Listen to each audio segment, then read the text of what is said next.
Biết ngay là khi vào những cái khu này thì chắc chắn là sẽ gặp những cái bạn nữ nhiều hơn. Ồ, vị Bồ Tát này đã đi đến đây rồi. Ồ, bạn gái này đẹp này. Đó, đẹp chưa? Đó. 正在出票，请在设备取票口取票。 Bây giờ thì nó in vé, sau đó thì đây, mình đã được một cái vé như này. 4 chữ được viết ở trên này sau khi dịch ra có nghĩa là Minh Lương Thiên Cổ, vua sáng tôi hiền nghìn thuở.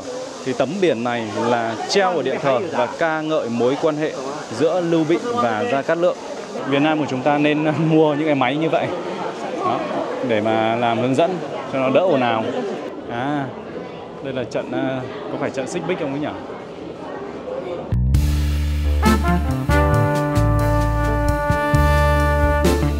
Quý vị khán giả thân mến, chào mừng quý vị khán giả đến với kênh của Vương Linh Vlog. Trong tập này, mời quý vị khán giả chúng ta sẽ cùng Linh di chuyển đến 2 trong số những địa điểm đặc biệt nổi tiếng của thành phố Thành Đô, thủ phủ của tỉnh Tứ Xuyên, Trung Quốc. Địa điểm đầu tiên có tên là đền Vũ Hầu. Nơi này thì là nơi hiếm hoi khi mà quan, vua lại được thờ chung với nhau. Cụ thể đó là thờ Lưu Bị và Gia Cát Lượng. Còn địa điểm thứ hai là phố cổ Cẩm Lý, một con phố cổ mang đậm màu sắc Trung Hoa ở ngay bên cạnh nhau thôi. Và ngay đằng sau lưng Linh kia thì đó là 2 địa điểm mà Linh vừa nhắc đến. Ngay bây giờ mời quý vị khán giả chúng ta sẽ cùng Linh đi vào bên trong. Thưa quý vị khán giả, bởi vì đây là những cái địa điểm du lịch đặc biệt nổi tiếng của thành phố Thành Đô, cho nên là lượng người đến đây rất là đông luôn.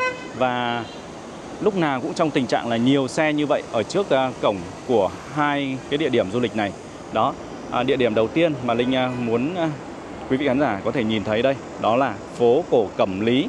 Còn địa điểm thứ hai ở trên kia, đó là đền Vũ Hầu. Thì có lẽ là Linh sẽ đi vào đền Vũ Hầu trước, bởi vì là khu vực đền Vũ Hầu này thì 18 giờ là họ sẽ đóng cửa. 18 giờ là họ sẽ đóng cửa rồi, không nhận khách nữa. Vậy nên là mình sẽ vào đó trước. Còn phố cổ thì lát nữa buổi tối thì họ vẫn cứ hoạt động như bình thường thôi. Nó cũng là giống như là một con phố đi bộ ấy, mang đậm tính chất và màu sắc của Trung Hoa.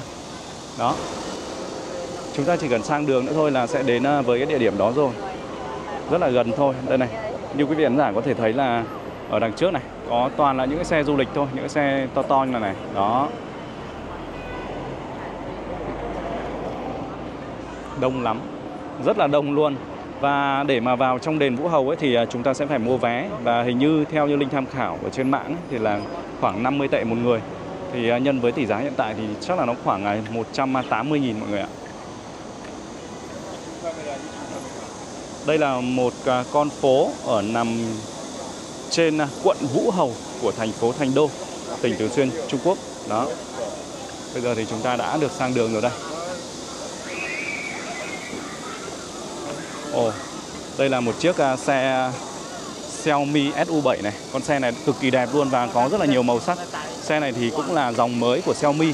Ngoài ra thì tháng 6 vừa rồi người ta còn cho ra mắt cả con EU7 cũng đẹp không kém.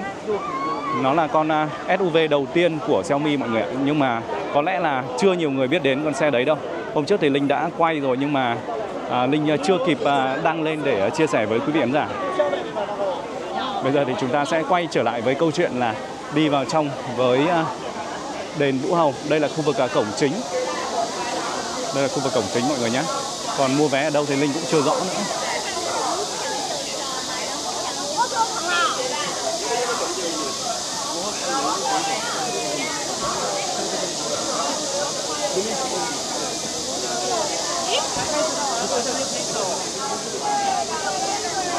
Không hiểu là người ta mua vé ở đâu và người ta mua vé online hay là như thế nào. Không thấy điểm bán vé luôn. Hay là tận trên này? À đúng rồi, có lẽ là ở tận trên này cơ.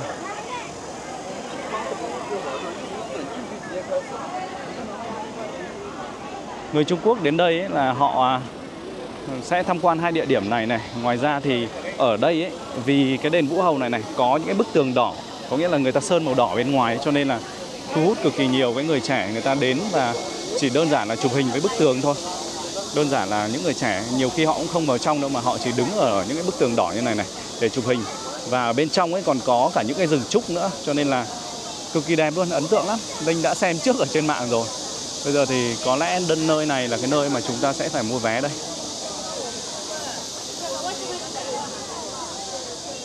Hình như là có thể là tự mua vé bằng cái việc là sử dụng cái máy này. 正在出票，请在设备取票口取票。 Bây giờ thì nó in vé, sau đó thì đây mình đã được một cái vé như này. Đó, mình sẽ tự mua ở trên gọi là trên cái máy như này. Chỉ cần sử dụng cái thông tin hộ chiếu là có thể mua được. Và cái vé Linh mua là có giá là 50 tệ mọi người ạ, 50 tệ. Đó. Mình sẽ vào tham quan đủ gọi là combo ở trong này. Khi mà vào trong này thì nếu mà quý vị khán giả có những cái vali to chẳng hạn thì mọi người có thể để vào đây này, kia kìa, người ta để vali to vào được kìa. Đó. Đây là những cái ô để đồ. Chúng ta cũng là quét mã thôi và sau đó thì là đưa vào thôi. Đó, mình đi đâu thì cũng nên khi mà sang nước ngoài thì đi đâu thì cũng nên mang những cái giấy tờ kiểu hộ chiếu này đi theo bên mình. Thỉnh thoảng chẳng may là có những cái gì ví dụ như mua vé hay là đi qua những cái điểm công cộng hay là chẳng may công an người ta hỏi thăm ấy thì mình còn có cái thông tin. Mặc dù bây giờ thì cũng đã khoảng 5 giờ chiều rồi nhưng mà lượng người đổ vào đây vẫn rất là đông, trong khi 6 giờ thì người ta đã đóng cửa rồi.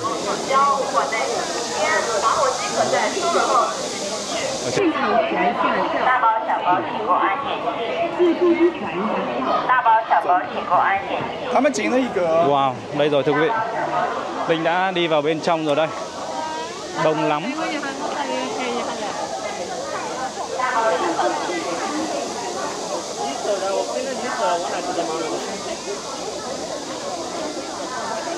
Đây là một đoàn du lịch người ta đang thuyết minh về cái cảnh điểm này này.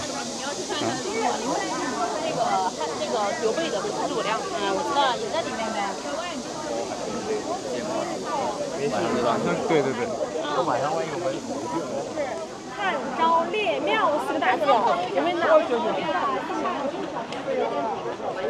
Đây là khuôn viên về chủ đề về Tam Quốc, rộng nhất ở Trung Quốc với diện tích là 37.000 m². Đó. Và trong này thì sẽ thờ Lưu Bị, nhà vua của Thục Hán này. Sau đó là thừa tướng Gia Cát Lượng. Đó, hay còn gọi là Gia Cát Vũ Hầu, và đền này thì có tên là đền Vũ Hầu. Đó, ngoài ra thì còn có một cái khu vực có cái kết nghĩa của ba anh em gọi là Lưu Bị này, Quan Vũ này và Trương Phi. Đó. Thưa quý vị, 4 chữ được viết ở trên này sau khi dịch ra có nghĩa là Minh Lương Thiên Cổ, vua sáng tôi hiền nghìn thuở. Thì tấm biển này là treo ở điện thờ và ca ngợi mối quan hệ giữa Lưu Bị và Gia Cát Lượng. Đó. Và hình như là ngay phía trước đây thôi thì chúng ta sẽ thấy hình ảnh của bức tượng Lưu Bị ở ngay chính giữa khu vực đền thờ.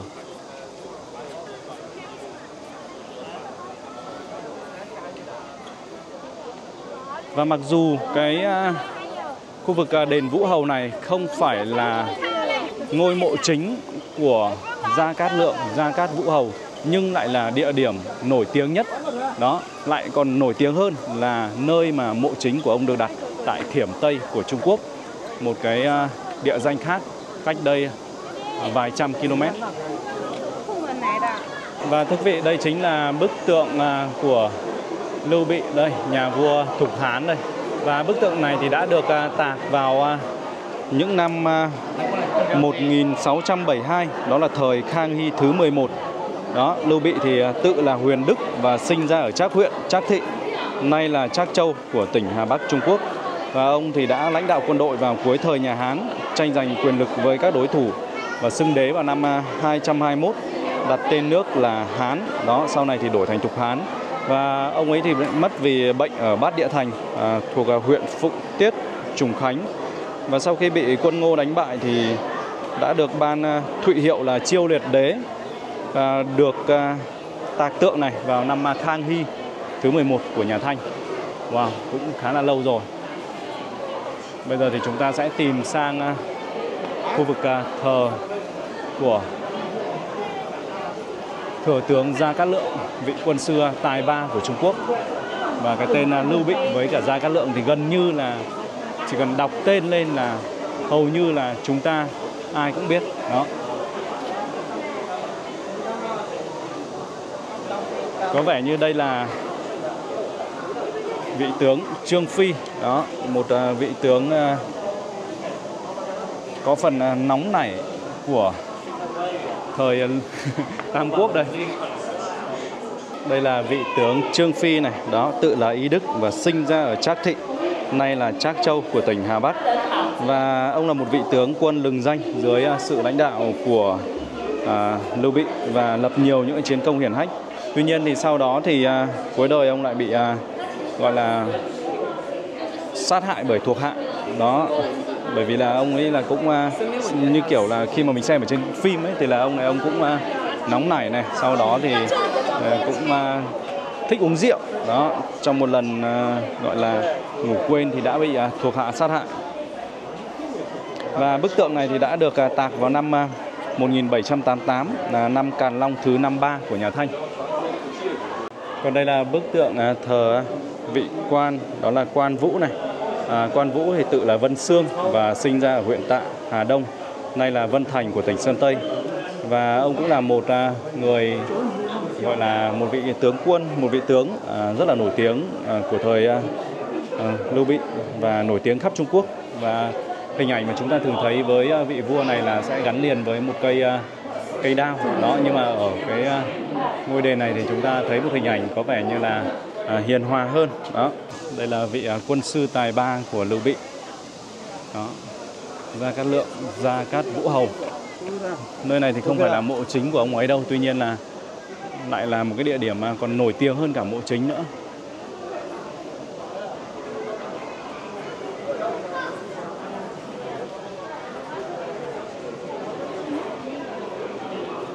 Đó. Hình ảnh Gia Cát Lượng thì lúc nào cũng sẽ gắn liền với một cây quạt ở trên tay kìa. Đó.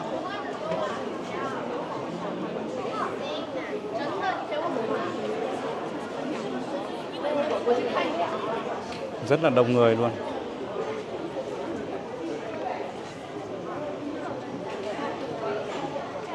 Quá là đông người đi. Quý vị khán giả có thấy là những cái ở trên tai của những người Trung Quốc này không? Đó, xanh xanh nhỉ, có những chấm xanh xanh nhỉ. Đó, đây là cái tai nghe. Đây là một cái cách gọi là truyền đạt những cái thông tin của hướng dẫn viên đến những cái gọi là vị khách hàng của họ quản lý. Đó, bên nào cũng như vậy, cho nên là khi mà có những chiếc tai nghe như vậy thì nó sẽ giảm bớt cái tiếng ồn hơn, sẽ bớt cái sự ảnh hưởng, nó gây ảnh hưởng đến người khác hơn. Đó, mỗi nhóm thì đều có những cái tai nghe riêng và đều có người hướng dẫn viên riêng mà, và họ chỉ cần nói nhỏ nhỏ thôi là những cái người trong đoàn đấy người ta sẽ được nghe. Đấy, ví dụ như là anh này anh đang nói này. Đó, bạn đang nói này. Đó, bạn này nói cho khách của bạn ấy nghe, còn những người khác thì lại nói cho những cái vị khách khác của những người đó nghe. Đó, nói rất nhỏ thôi. Đấy, có tiếng gì đâu, rất là nhỏ luôn. Cũng khá là hay. Việt Nam của chúng ta nên mua những cái máy như vậy. Đó, để mà làm hướng dẫn cho nó đỡ ồn ào.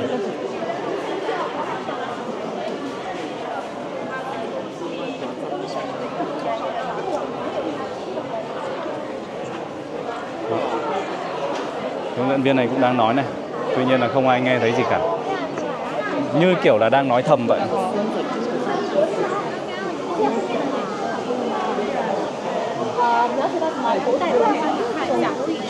Những cái đoàn khách du lịch đi bớt rồi thì có vẻ đã vãn hơn rồi. Linh sẽ tìm hiểu thông tin ở trên cái tấm bảng đó và đọc cho quý vị khán giả nghe. Đấy, ở trên cái bàn này, một cái bàn trước cái tượng ấy, người ta còn để các gọi là các hình ảnh, nhiều hình ảnh trông rất là buồn cười đây. Ví dụ như là hình ảnh này này. Đấy, đây là một con xe chở tên lửa và người ta ghép hình vào ở ngay bức tượng. Đó, rất là buồn cười luôn. Ngoài ra thì còn có cả những cái tấm thẻ bài như này. Đó. rồi thì là kẹo, bánh đủ thứ luôn, hoa các thứ nữa. Hoa lại còn hoa như này cơ. Đó, Gia Cát Lượng tự là Khổng Minh, sinh ra huyện Dương Đô, huyện Lang Nha, hôm nay là Diên Nam của tỉnh Sơn Đông này. Sau 3 lần đích thân đến gọi là Lưu Bị đến thì là ông đã tận tụy giúp đỡ Lưu Bị và đề xuất cái kế hoạch thống nhất nước Ngô chống Tào Tháo. Đó. Và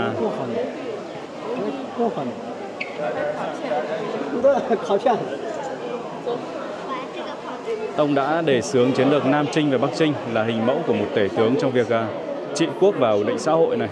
Năm 234 thì ông lâm bệnh qua đời ở tiền tuyến Bắc Chinh chống lại người Ôn và được an táng trên núi Định Quân, huyện Miên, tỉnh Thiểm Tây và được truy phong là Trung Vũ Hầu. Và tượng này thì được tạc vào năm 1672, năm Khang Hy thứ 11 Triều Thanh. Khuôn viên của khu này còn rất rộng. Đây là những cái khu vực ở đằng sau này, nó cũng giống như là một cái công viên ấy. Ở bên trong này thì là thấy trồng rất là nhiều những cái cây sen.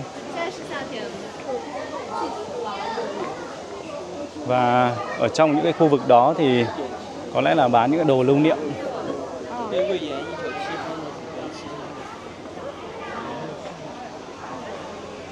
Còn rộng lắm.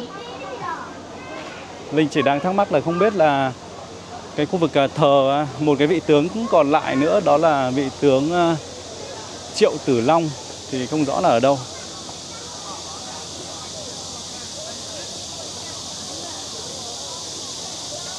Trong Tam Quốc diễn nghĩa thì Linh thích nhất là nhân vật Triệu Tử Long.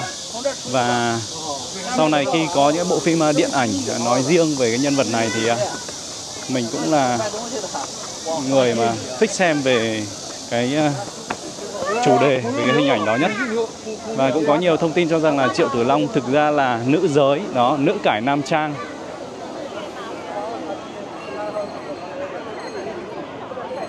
Đây là một cái nơi thờ chung, gọi là ba anh em kết nghĩa Đào Viên đây, đó là Lưu Bị, Quan Vũ và Trương Phi. Đó.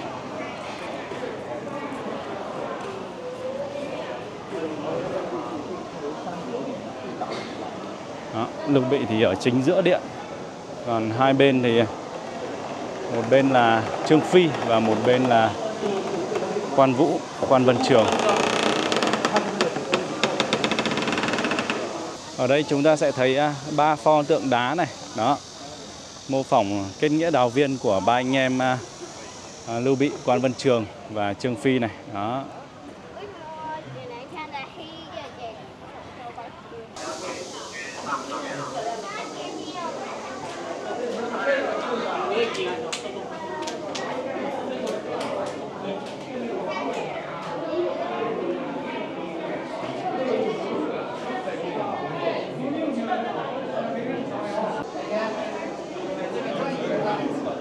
Ở trong này là một cái phòng trưng bày những cái hiện vật, cũng như là để chúng ta hiểu rõ hơn về cái thời kỳ Tam Quốc.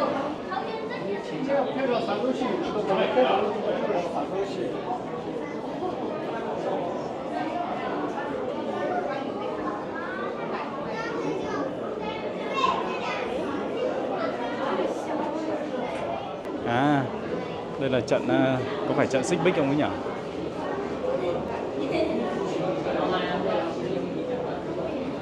Trận này hình như là Gia Cát Lượng lấy mũi tên ấy nhỉ?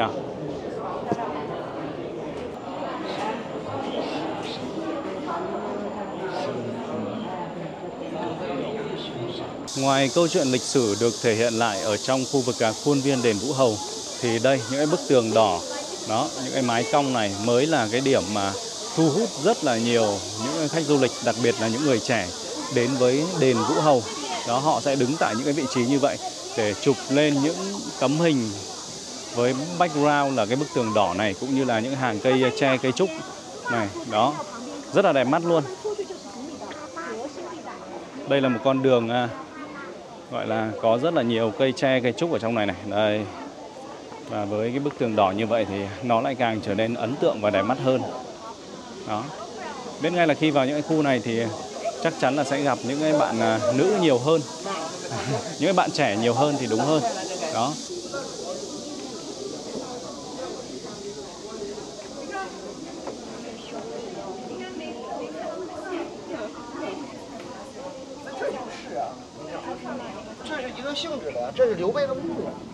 Đó thưa quý vị, câu chuyện về Tam Quốc diễn nghĩa thì quá là nổi tiếng rồi. Không chỉ là nổi tiếng ở Trung Quốc mà với những người mà thuộc độ tuổi của Linh hay là hơn tuổi của Linh thì chắc chắn là ít nhiều thì mọi người cũng biết về những nhân vật trong lịch sử Tam Quốc này. Đó, mặc dù đây là lịch sử của Trung Hoa thôi, tuy nhiên thì chúng ta đã được xem những cái bộ phim liên quan đến cái chủ đề này. Và nếu không nói về những cái vấn đề về lịch sử, về chiến tranh thì bản thân Linh nghĩ rằng là câu chuyện giữa những anh em Lưu Bị, Quan Văn Trường hay là Trương Phi hay là kể cả Gia Cát Lượng thì cũng như vậy thôi. Đó là một câu chuyện về cái sự trung thành, về cái sự là tận tụy cống hiến phục vụ đó. Và nếu mà chúng ta suy nghĩ theo cái hơi hướng của hiện đại hơn thì có thể Lưu Bị không phải là cái người giỏi nhất ở trong cái giai đoạn đó, không phải là người mà đánh trận giỏi nhất này, không phải là người có võ công cao siêu, hay là cũng không phải là người có những cái chiến lược mưu lược gọi là đỉnh cao. Tuy nhiên cái cách dùng người của Lưu Bị hay là cách thu phục lòng người của Lưu Bị, đó là một điều mà chúng ta rất là nên để mà học hỏi đó. Và ngoài ra thì chúng ta còn có lẽ là mỗi người khi mà xem cái bộ phim đó hay là tìm hiểu về cái lịch sử của Tam Quốc này thì mỗi người đều có lẽ là sẽ tiếp nhận những cái gọi là cảm nhận khác nhau đó. Và bản thân Linh thì thấy là rằng là Tào Tháo hay là Tôn Quyền thì cũng đều là những người mà rất giỏi đúng không? Một mình Tào Tháo còn chấp hết cả đội quân của Lưu Bị, Tôn Quyền này kia mà đó. Rất là đỉnh cao luôn. Nhưng mà cuối cùng thì cái người mà thống nhất được thì lại là Tư Mã Ý đó.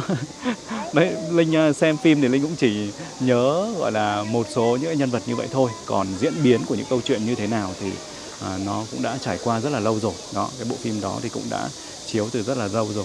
Mình chỉ nhớ được một phần nào đó của ý nghĩa của những câu chuyện này đối với bản thân mình thôi. Còn có thể là đối với quý vị khán giả đây hay là đối với bất kể một ai khác đó, thì mỗi người trong chúng ta thì có lẽ có những cái trải nghiệm, có những cái bài học khác nhau đó. Và dù là bài học nào thì hôm nay với cái vị trí này, nếu quý vị khán giả có đến với Thành Đô để du lịch thì đây cũng là một trong những địa điểm để quý vị khán giả có thể lựa chọn để đến tham quan, đến trải nghiệm, đến chụp hình với những bức tường.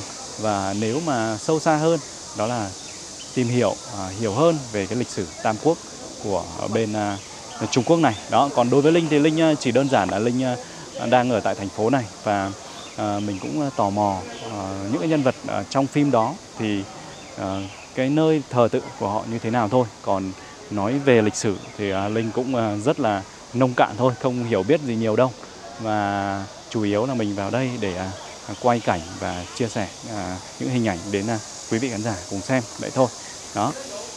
Bây giờ thì chúng ta sẽ cùng đi đến khu phố cổ Cẩm Lý mọi người nhé. Một con phố cổ cũng mang đậm màu sắc Trung Hoa và là một địa điểm cực kỳ nổi bật của thành phố này, và ngay bên cạnh với khu vực đền Vũ Hầu này thôi.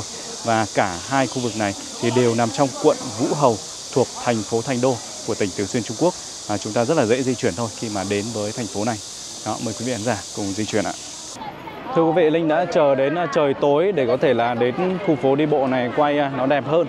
Bởi vì là ở đây buổi tối thì những ánh đèn được bật lên ấy, thì trông nó sẽ lung linh hơn so với là ban ngày. Tuy nhiên là dù là ngày hay là tối đi chăng nữa thì thực sự là cái con phố này nó quá là đông người đi. Đây là một cái khu phố cổ và đã có cái lịch sử là hơn 1000 năm rồi đó. Nó cũng là cái điểm thu hút, gần như là thu hút nhất ở cái thành phố Thành Đô này. Và việc vào đây thì miễn phí nữa, cho nên là lại càng thu hút nhiều người đến du lịch, tham quan. Ở đây thì chúng ta sẽ thấy là những cái kiến trúc cổ từ xưa. Đó, đây là một con phố mang đậm cái bản sắc Trung Hoa nhất trong những con phố tại thành phố Thành Đô này. Phố cổ này thì có tên là phố cổ Cẩm Lý mọi người nhé. Đó.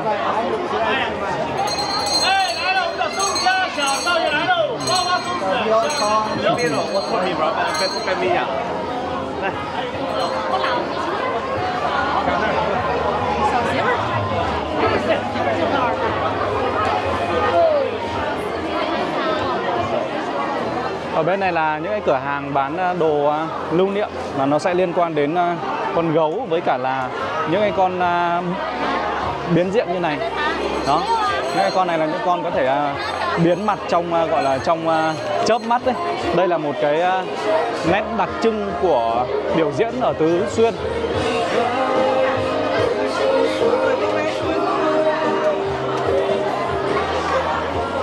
Trời ơi, đông chưa mọi người ơi.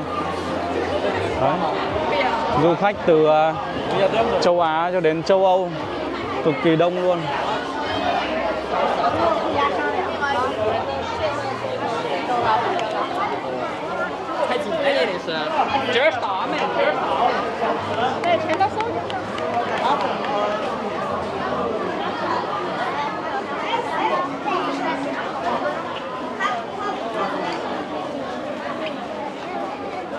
Vì con phố này thì nằm ngay cạnh với đền Vũ Hầu, vậy nên là khi quý vị khán giả có đến với thành phố này thì chúng ta chỉ cần đến một cái địa điểm, một trong hai địa điểm này thôi thì đã có thể tham quan cùng lúc cả hai nơi này đó cùng một lúc.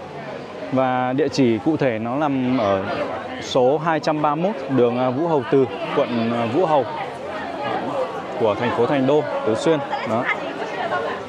Phố cổ này thì cụ thể là đã có cái lịch sử là hơn 1.800 năm rồi, từ thời Tam Quốc mọi người ạ, từ thời Tam Quốc. Và cái khu phố này thì được người ta gọi là tái tạo, phục dựng lại từ những năm 2004, nhưng mà người ta vẫn giữ những cái nguyên, những cái nét cổ kính lâu đời của nó đó. Và cái quý vị khán giả có thể thấy rất rõ ràng đó là những chiếc đèn lồng đỏ này, những chiếc đèn lồng, tóm lại là những chiếc đèn lồng được treo ở những căn nhà này, buổi tối thì sẽ được bật lên, tạo nên những cái điểm nhấn cho cái khu vực con phố này.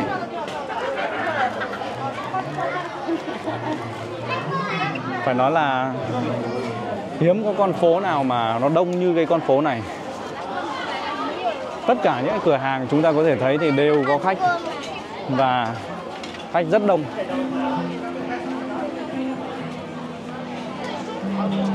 Ở bên này có một cái khu có lẽ là quán trà hoặc là cà phê hay là bia gì đó và có biểu diễn âm nhạc.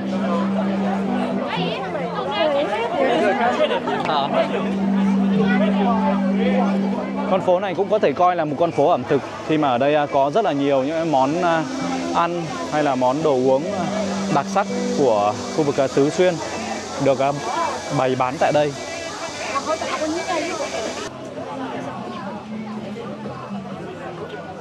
Không biết là chụp ảnh cái gì ở đây mà em bé này em ngồi để mọi người vẽ thôi, cứ tưởng là làm cái gì mà mặt trông căng thẳng như vậy.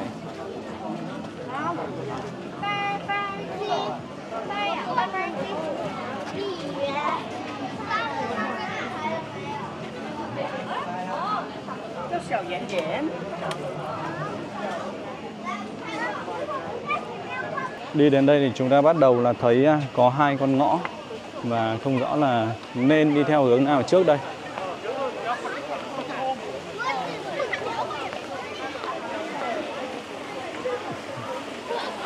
Không biết là nên đi theo hướng nào.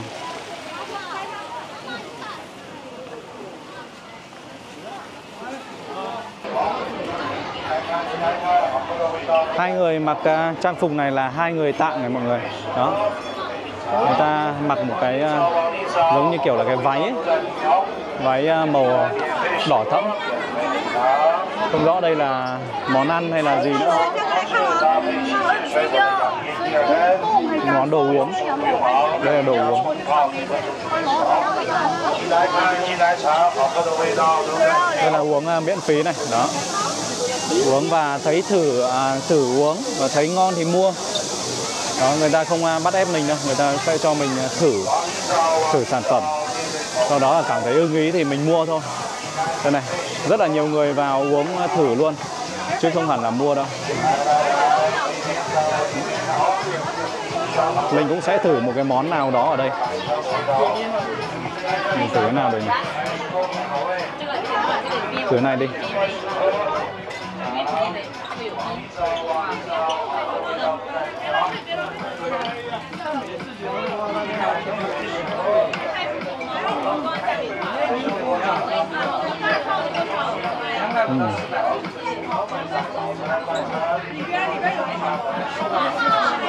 Tất cả những này là nước ấm. Và có rất là nhiều loại đồ uống ở quanh cái khu vực này này. Đó, toàn nước ấm thôi. Còn rất là nhiều những hương vị khác nhau nữa. Người mua thì ít mà người thử thì nhiều.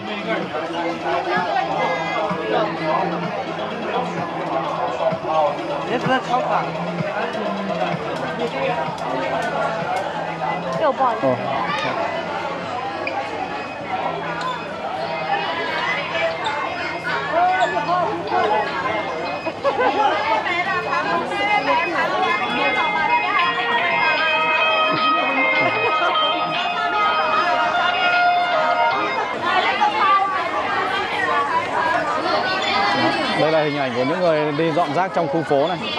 Đấy, người ta sẽ đi quét từng chút một như vậy. Vậy nên là nó mới sạch được.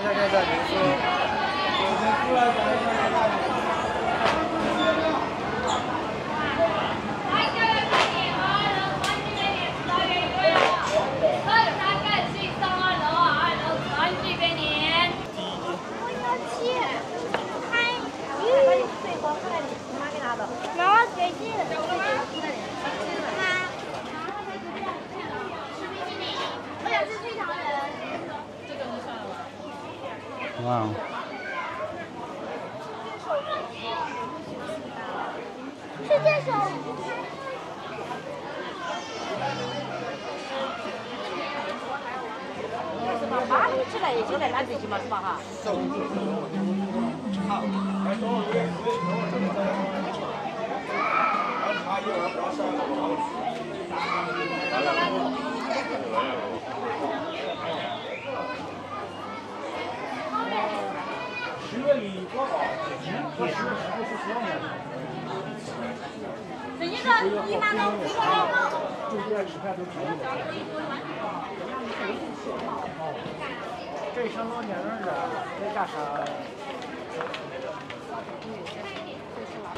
Đây ở cái khu vực này là Linh thấy treo nhiều đèn lồng đỏ lắm.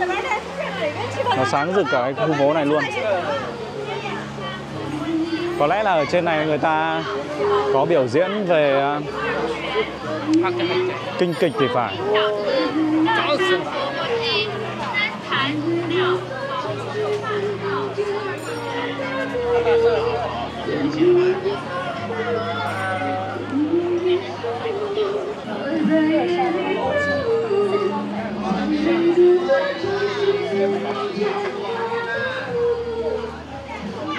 Wow, đùi gà, đùi vịt, cánh gà, cánh vịt trông cũng rất là hấp dẫn. Đây là một món liên quan đến xôi thì phải. Đó. Ôi, đây là đậu phụ này, trông ngon chưa? Đó. Ngửi thôi là đã thấy cay rồi.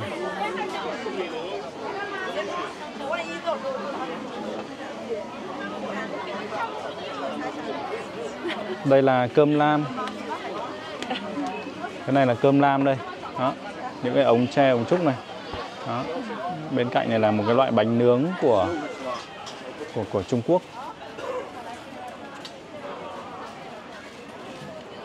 Đó. Hai cô công chúa Bồ Tát đàng hoàng luôn.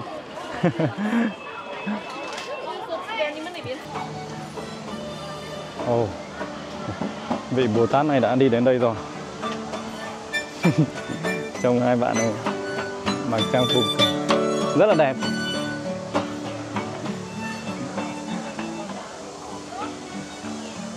Wow. Trong cái con đường nho nhỏ này có một vài bạn chụp hình rất là xinh xắn luôn. Bạn gái này đẹp này. Đó, đẹp chưa? Đó. Cho bạn ấy chụp đi.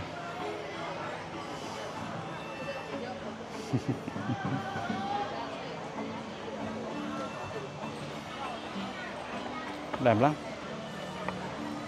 Trên này cũng có một bạn khác cũng đang chụp này. Đó, nhưng mà bạn này thì tự chụp điện thoại thôi. 边看的时候一定要边看边听哈。两件即往里看，精彩故事在中段。你往里看，又来一天。来到三国的游乐园，看一看成都的一家人养鱼，不是画财。那渔场的小孩在什么地方？先别说，往树上瞧瞧。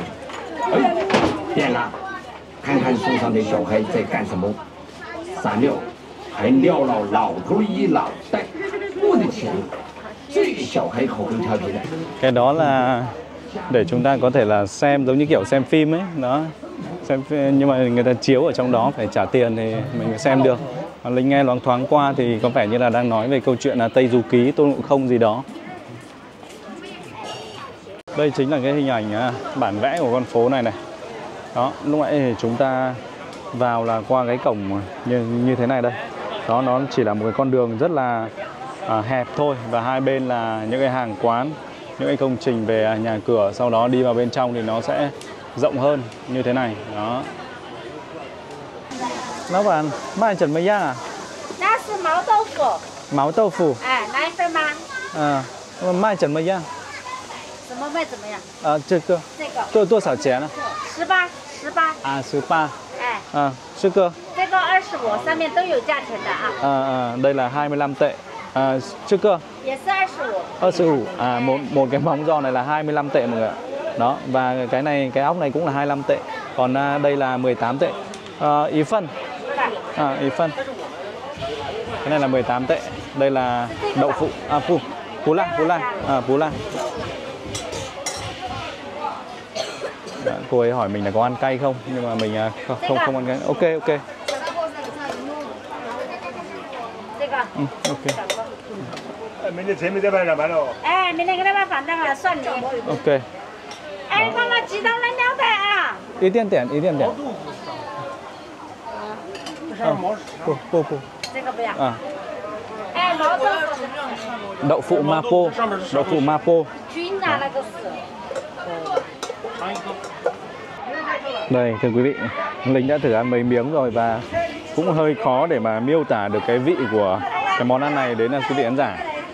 Cái đậu phụ thì nó cũng giống như đậu phụ mình thôi, nhưng mà cảm giác là nó sẽ đặc hơn, đặc ruột hơn. Thưa quý vị, Linh đã ra với bên ngoài con đường phía đối diện rồi, và trong tập này thì Linh đã đưa quý vị khán giả chúng ta cùng đến với khu vực đền Vũ Hầu cũng như là phố cổ Cẩm Lý. Đây là hai trong số những địa điểm rất là nổi bật của thành phố Thành Đô thuộc Tứ Xuyên của Trung Quốc. Và nếu như quý vị khán giả có nhu cầu đi du lịch ở Trung Quốc theo tour hay là đi tự túc thì đều có thể nhắn tin cho Linh thông qua cái số Zalo của Linh để ở ngay trên này. Đó, cảm ơn quý vị khán giả đã theo dõi video. Xin chào và hẹn gặp lại.